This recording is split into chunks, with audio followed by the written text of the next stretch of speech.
사랑하는 성도 여러분, 안녕하십니까? 오늘도 주님께서 따뜻한 봄날을 허락하셨습니다. 오늘 본문 말씀은 잠언 3장 6절에서 7절입니다. 너는 범사의 그를 인정하라. 그리하면 내 길을 지도하시리라. 스스로 지혜롭게 여기지 말지어다. 여호와를 경외하며 악을 떠날지어다. 아멘.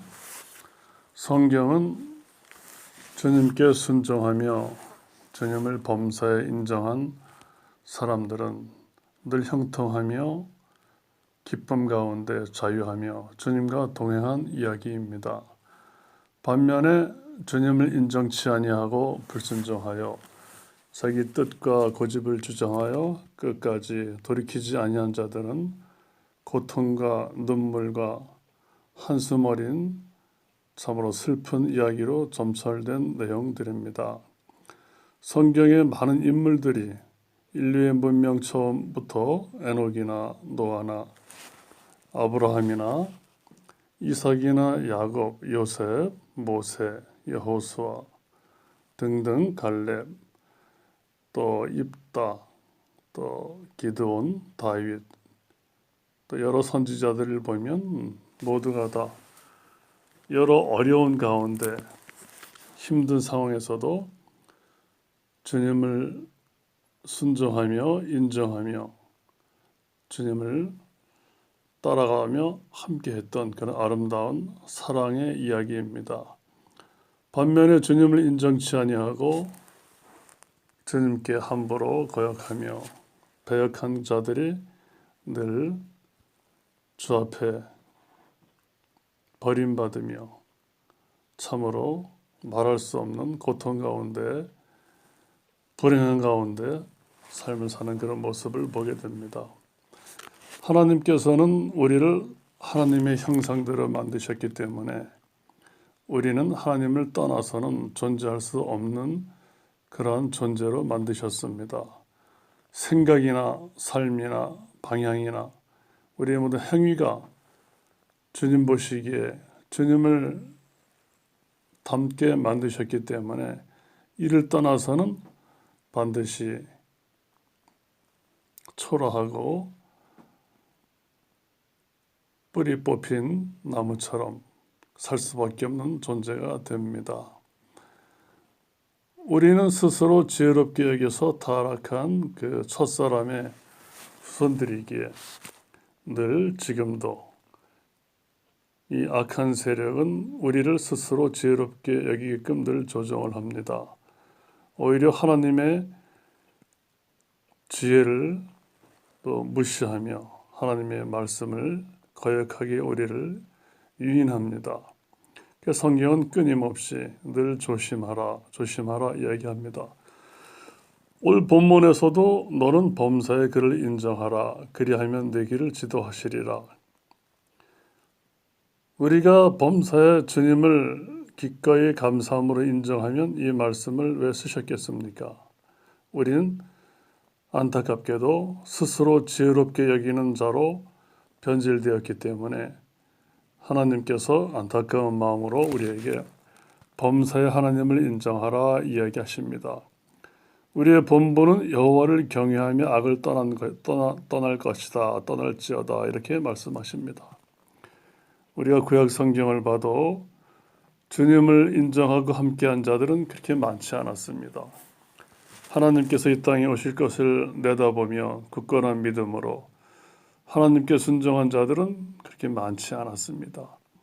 오히려 많은 하나님의 선민과 제사장을 자처하는 자들이 오히려 솔선수범하여 타락하여 참으로 북이스라엘과 남유다가 멸망하는 그런 상황까지 치닫게 되는 모습을 보게 됩니다. 그러면 우리가 스스로 주님을 인정할 만한 어떤 능력이 있겠습니까? 또 주님을 순종할 만한 그런 겸손함이 우리에게 있겠습니까? 우리는 스스로 그것이 있다라고 생각합니다. 하지만 생각과 말로는 그것을 가능하다고 여기지만 행위에 있어서는 모두가 다 실패하는 자기 자신을 바라보게 됩니다. 우리가 먼저 그의 나라와 의를 구하세요 해도 이것이 그냥 좋은 말로만 들리지 나 자신에게 얼마나 이것이 생명력 있고 기쁨의 구원의 말씀인지를 잘 우리가 모르게 됩니다. 주님께서는 무엇보다도 먼저 최우선적으로 그의 나라와 의를 구하라 하십니다. 우리는 내 직업을 많이 우선적으로 여깁니다. 나의 어떠한 소욕, 취미 이런 것들을 주님의 말씀보다도 상당히 우선적으로 여깁니다. 우리가 정말 마음을 비우고 정직하게 한번 하나님 앞에 대답해 보십시오. 정말 이 세상의 어떠한 것보다도 내 직업보다도 내 머릿속에 지금 가득 찬 그 욕심보다도 하고자 하는 비전보다도 하나님의 나라와 의를 구하는 것에 대한 심각성과 절실성과 그 말에 정말 그 무게감을 우리가 얼마나 많이 우리가 실감하고 있는지요. 하지만 하나님께서 말씀하십니다. 네가 어떤 상황에 있든 어디에 있든 너는 먼저 그의 나라와 의를 구하라 하셨습니다. 그리하면 이 모든 것을 더하리라. 즉 주님 밖에 사는 사람들이 구하는 그 모든 것들을 주님께서 알아서 챙겨주시겠다고 말씀하셨습니다. 하지만 우리는 교회를 다니면서도 구원을 받았다고 하면서도 실제로 세례를 받았으면서도 실질적으로는 주님의 나라와 의를 구하는 것보다 내 생각의 욕심과 내 생각의 소욕을 먼저 추구할 때가 많습니다. 이것은 주님 앞에 바람직한 태도가 아닙니다. 이것은 범사에 주님을 인정하는 태도가 아닙니다. 하나님께서는 세세한 우리의 신음소리에도 관심을 가지시고 머리카락도 다 세십니다. 그 뜻은 소소한 모든 문제도 주님께서 다 간섭하시고 함께 하신다는 뜻입니다.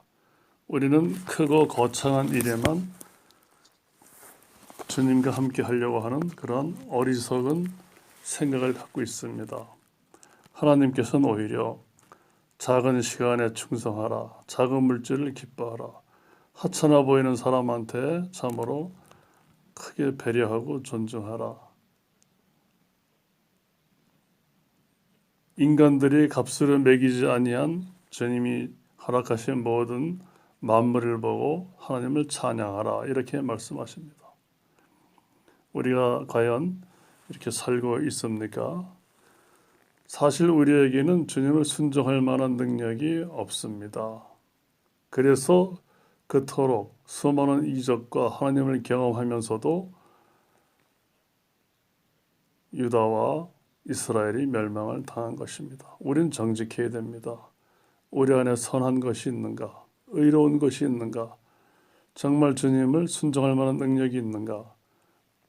사실은 성경에서 보면은 그토록 하고 싶어도 할 수 없기 때문에 우리의 무능력을 절감하고 주님 앞에 나오라는 것입니다. 주님과 함께 3년여를 그렇게 함께 했던 베드로도 주님과 함께 죽을지언정 배신하지 않겠다고 했지만은 그렇지 못했습니다. 그렇게 3년 동안이나 주님과 함께 고락을 같이 했는데도 그렇게 주님을 외면하고 또 등을 돌리는 모습을 봅니다. 베드로의 문제가 아닙니다. 우리도 우리 성질대로 우리 성격대로 주님을 배신하지 않겠습니다. 한다고 해서 배신하지 않는 게 아닙니다. 하지만 베드로는 어땠습니까? 주님의 죽으심과 부활을 목격한 후 그는 완전히 다른 사람이 됩니다. 이와 마찬가지로 우리도 이 성경은 베드로를 위해서 쓰여진 것이 아니라 바로 지금 이 시대를 사는 나를 위하여 쓰여진 겁니다. 우리도 성경의 인물들처럼 막연히 그들만 동경하고 부러워할 것이 아니라 우리 자신의 그릇에 허락된 하나님과의 그 동행을 우리도 누리면서 하나님과 함께 교제하며 자유와 평강과 고통과 여러 가지 어려움을 주님과 동행케 하십니다.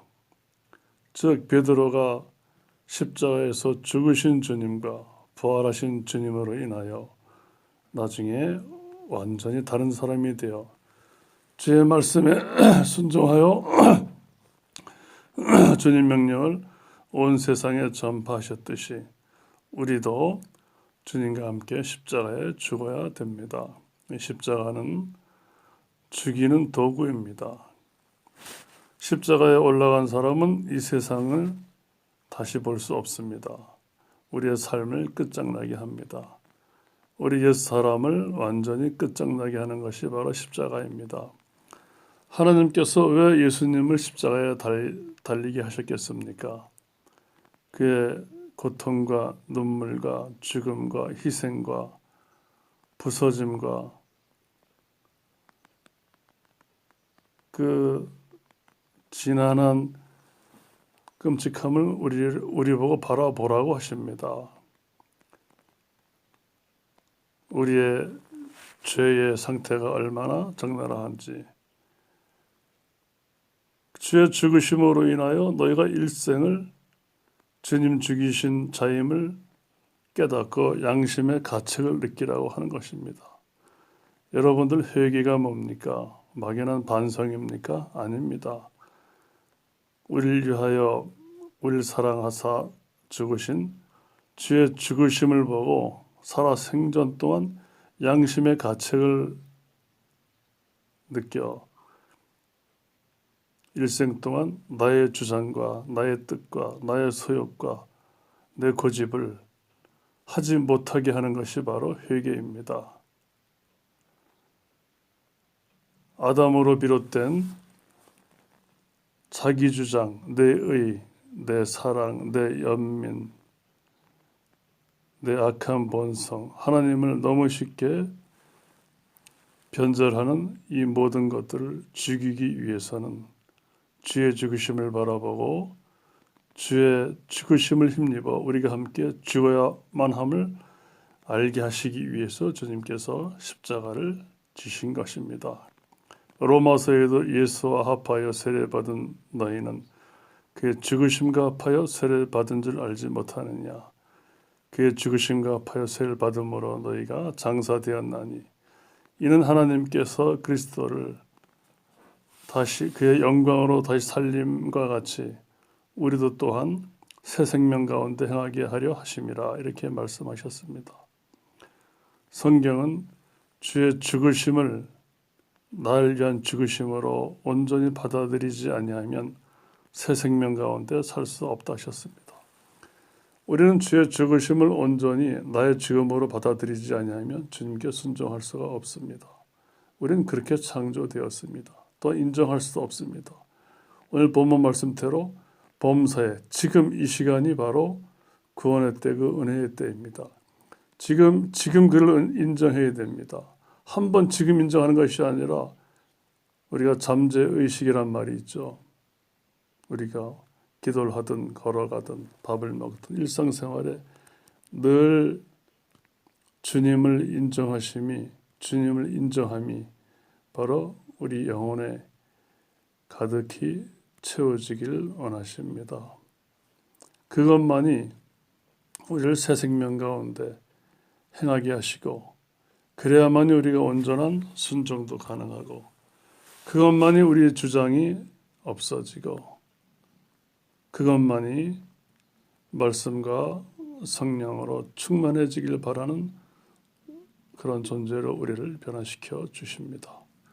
성도 여러분들도 오늘 한 주간도 작은 일부터 내 영혼의 움직임을 바라보시면서 내가 정말 십자가에 죽어서 이 세상과 작별한 사람처럼 먼저 주님의 나라와 의만 구할 수 있는 그런 자세가 되었는가를